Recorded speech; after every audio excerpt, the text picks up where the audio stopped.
तड़पा के पास रामापुरम नामक एक गांव था। उस गांव में सभी अपने काम करते हुए खुश रहते थे, लेकिन हर गांव के तरह ही उनके भी कुछ समस्या थे। उस गांव से कुछ दूर एक कुआं था और उसके बगल में एक पेड़ भी। दूसरे गांव से जो भी आते थे कुएं से पानी पीकर उस पेड़ के पास आराम करते थे। लेकिन कुछ दिनों से उस गांव के मुखिया रामाचारी ने सबसे कहा कि उस पेड़ के पास जाना मना है और खासकर अमावस्या के दिन बाहर निकलना मना है। कुछ साल तक ऐसा ही चलता रहा, लेकिन एक बार गांव के कुछ लोग काम के लिए गांव से बाहर जाते हैं और काम में व्यस्त होने के कारण उन्हें पता नहीं चलता है कि रात कब हो गया। बहुत रात हो गई है यार, चलो घर चलते हैं। बाप रे, रात हो गया। गांव वालों के मना करने के बावजूद हम यहाँ तक आए काम करने के लिए, और अब देखो रात हो गई। शायद हमें वो भूत दिख जाएगा यार। अरे डरा मत सोमू, वहाँ कोई लड़की जैसे दिख रही है। सुनिए, मैं दूसरे गांव से आई हूँ और मैं रास्ता भूल गई। आप लोग मेरी मदद करोगे? ओह ठीक है, हम भी उसी तरह जा रहे हैं, हमारे साथ आइए।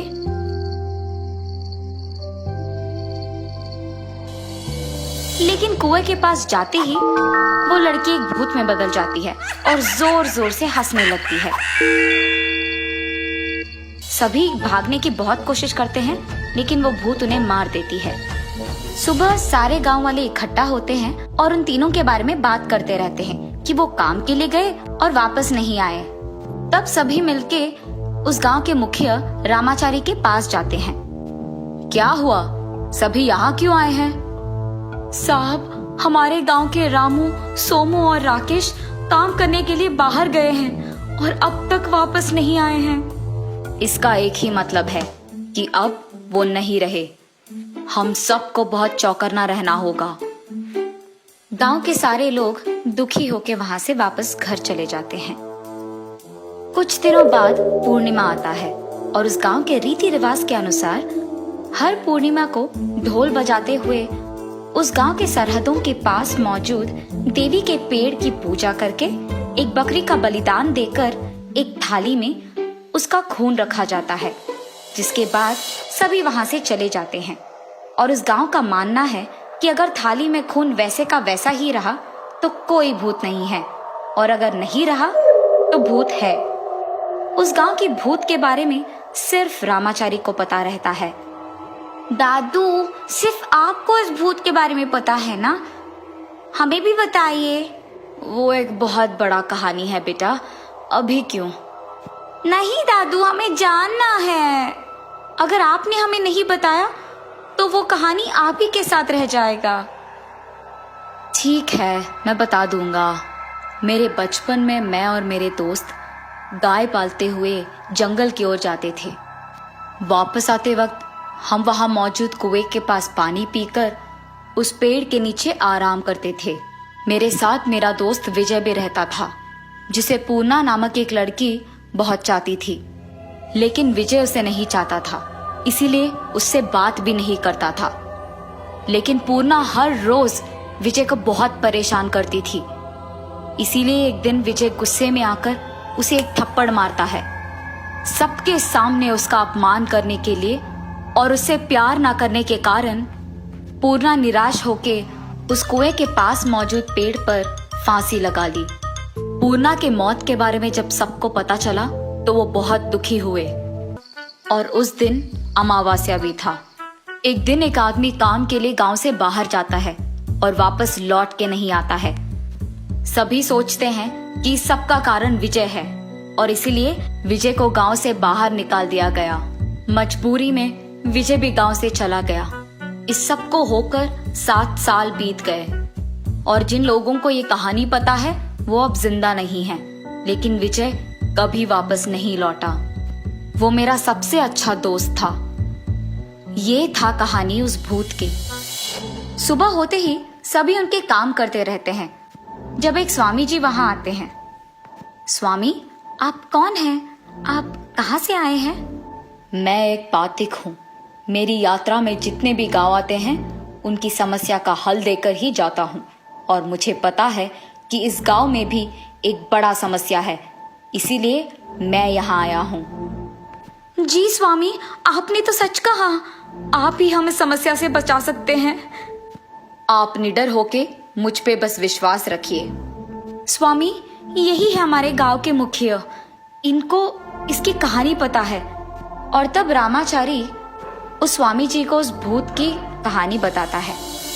उस दिन अमावस्या होने के कारण सभी उनके अपने घरों में रहते हैं, लेकिन स्वामी जी नहा के पूजा करके तैयार रहते हैं और रात होने के बाद कुएं के पास जाकर बैठ जाते हैं।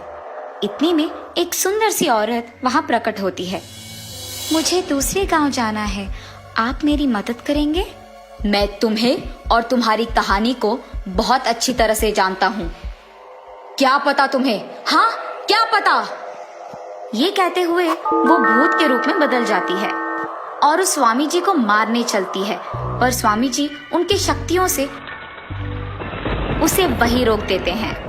तुम क्या चाहती हो, मुझे बताओ, मैं तुम्हारा अधूरा ख्वाहिश पूरा करूंगा। मेरे प्यार को ठुकराए उस विजय को मारना ही मेरा ख्वाहिश है। ठीक है, तो अगर मैं विजय को तुम्हारे आंखों के सामने मार दूं, तो तुम इस गांव को और उनके लोगों को छोड़कर चली जाओगी? हाँ, चली जाऊंगी। ठीक है। तब स्वामी जी गांव के लोगों को जो कुछ भी हुआ बताते हैं। आप लोगों को फिक्र करने की कोई जरूरत नहीं है, मेरे पास इस समस्या का हल है। आने वाले अमावस्या तक आप सबको एक बिजूका तैयार रखना होगा और उसे ठीक विजय की तरह दिखना होगा। ऐसे कुछ दिन बीत जाते हैं और अमावस्या आता है। उस रात को सभी देवी की पूजा करके तैयार रहते हैं। सबसे पहले उस पेड़ के पास स्वामी जी जाते हैं। आओ आओ, तुम्हारा ही इंतजार है। कहाँ है विजय? वहां देखो, वो रहा तुम्हारा विजय। तब गांव वाले लकड़ियों को जलाकर उस कुएं के पास आते हैं। रे विजय, तुमने मेरे प्यार को ठुकराया और सबके सामने मेरा अपमान किया। मैं तुम्हें नहीं छोड़ूंगी, तुम्हें मारना ही मेरा बदला है। विजय कुछ नहीं कहता है। ठीक है, अब देर किस बात की, तुम्हारे सामने ही इस विजय को हम आग से जला देंगे। ठीक है, गांव वालों, इसको जला दो।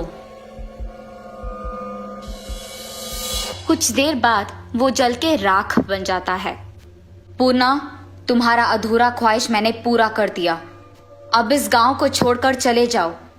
मैं तुम्हारी आत्मा की शांति चाहता हूँ। ठीक है, मैं चली जाऊंगी।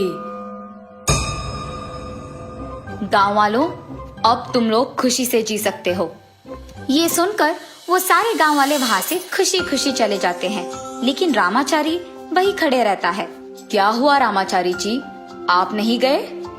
मेरे कुछ सवाल है।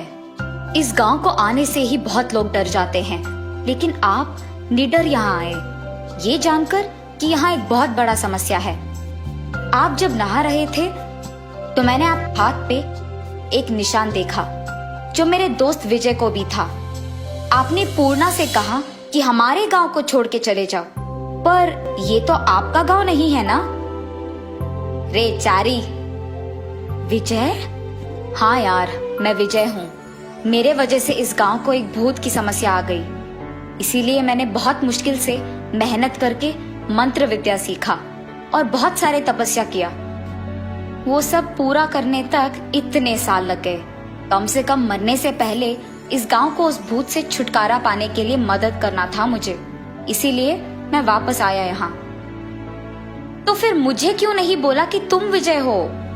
अंदर ही अंदर मैं भी तुम्हें बताना चाहता था, पर मैं डर गया कि कहीं तुम मुझे समझ ना पाओ।